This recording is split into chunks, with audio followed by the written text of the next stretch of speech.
Bonifacio Global City will soon welcome a very special building. It will transform its image and become a new focal point of Manila. I think it's a good idea to add more character in a business district that have few distinctive buildings. I think it's a good idea to make a statement about building in Manila today. A statement about being generous with public space, about giving back to the city and of course to its people. A statement about what Filipino architecture is about. But first we have to understand what makes an icon successful. An icon needs to capture popular imagination, and it needs to be instantly recognizable. It needs to become a symbol of the nation it represents. And finally, it needs to become eternal.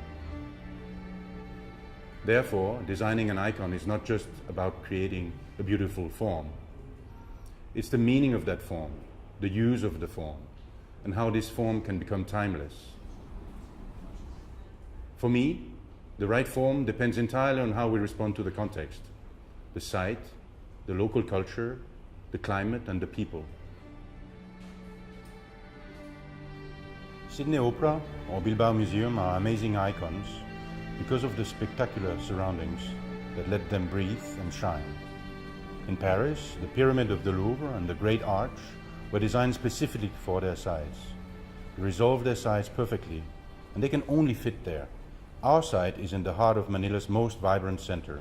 We have a unique opportunity to give it a world-class skyscraper and a world-class public space at its foot.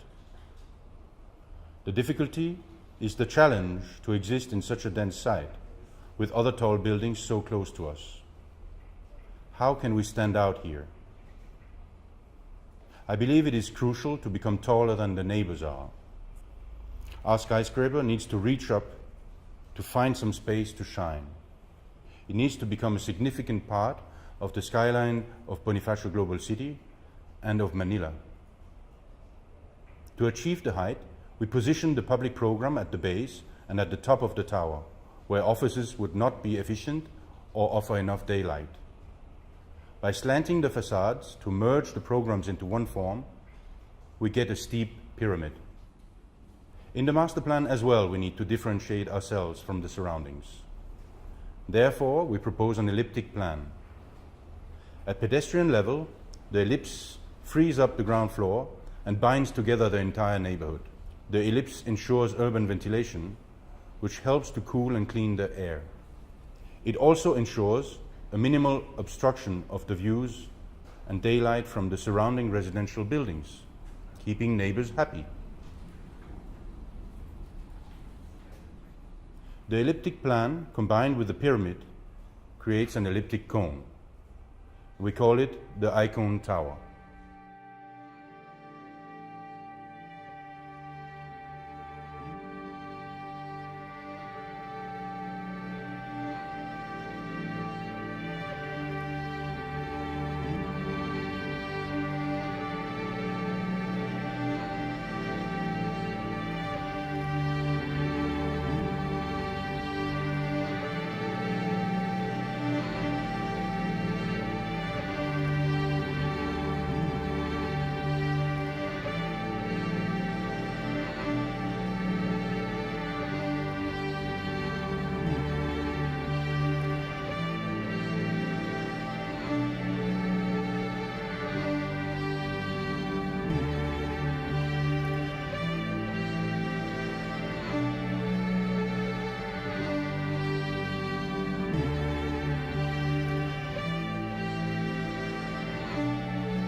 The ICONE Tower stands out in its context, and it is efficient and logical.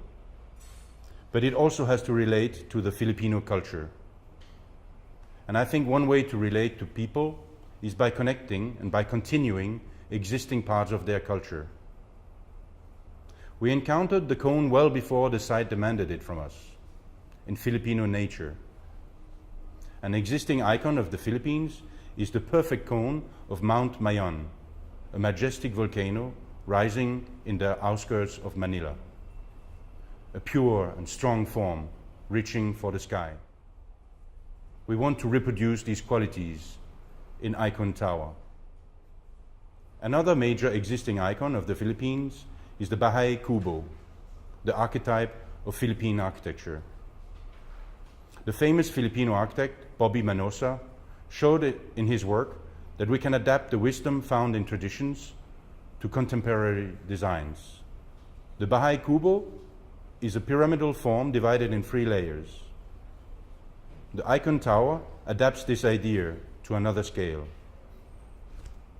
We have reinterpreted the silong for the base of the ICONE Tower to offer a grand covered public space. It is a generous gift to the local community and to the users of the tower. It will act as a new city center, a meeting point for people in the northern part of Bonifacio Global City.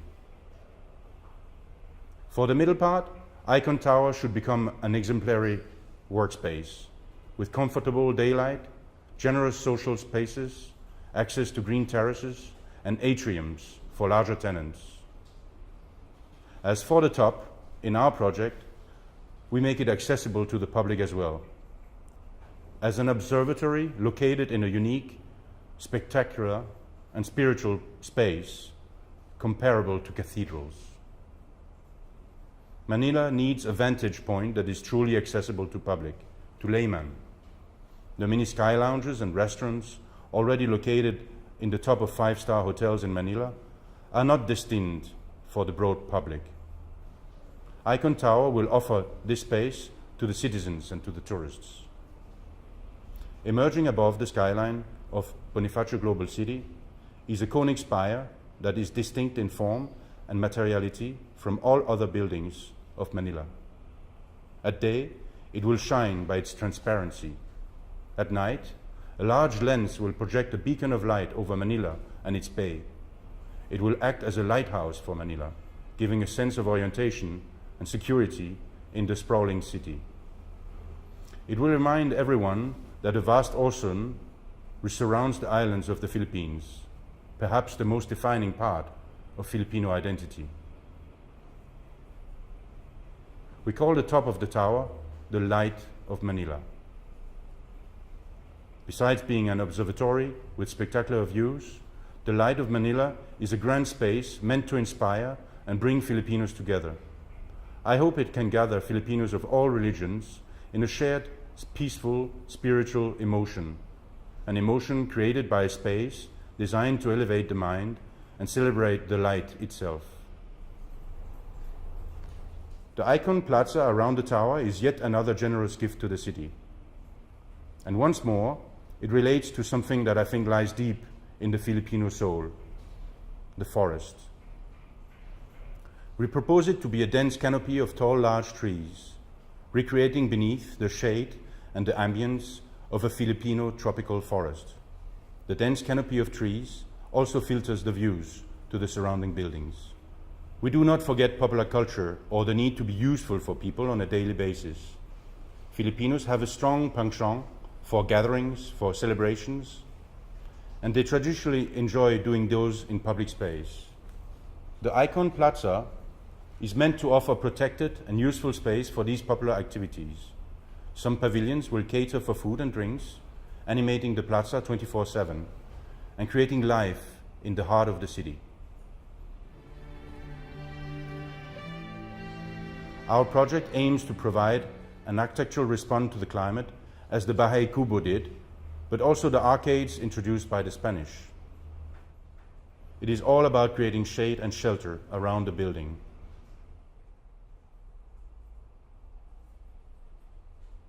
And the facades need sun protection too.